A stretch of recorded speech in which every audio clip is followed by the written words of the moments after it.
আমি হানাফিদের সব তাবলিগ জামাতে যাই, তাহলে হাদিসের সব তাবলিগ জামাতের যাই, এতে আমার গুনাহ হবে কি? কি বলেন? শিরিক আর তাওহীদ একসঙ্গে চলতে পারে? আগুন আর পানি, বুঝেননি? একটা হলো সুফিবাদ।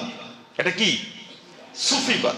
সুফিবাদের মূল উদ্দেশ্য একজন মানুষ কিভাবে আল্লাহ হবে, বুঝেননি? আর আল্লাহ কিভাবে মানুষ হবে। নাউযুবিল্লাহ, আস্তাগফিরুল্লাহ, আস্তাগফিরুল্লাহ।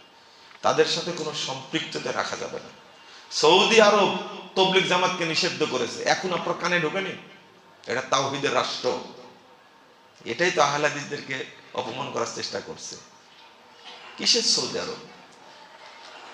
যারা সুফিবাদে বিশ্বাসী, কুফরি আকীদায় বিশ্বাসী, তাদের সাথে চলা যাবে না। আপনি সংক্ষেপে বলে দিই, তাবলীগের স্বরূপ একটা বই আছে, আমরা বের করেছি, তাবলীগের স্বরূপ। এই বইটা একটু পড়বেন, দেখবেন আপনার পরিষ্কার হবে ইনশাআল্লাহ।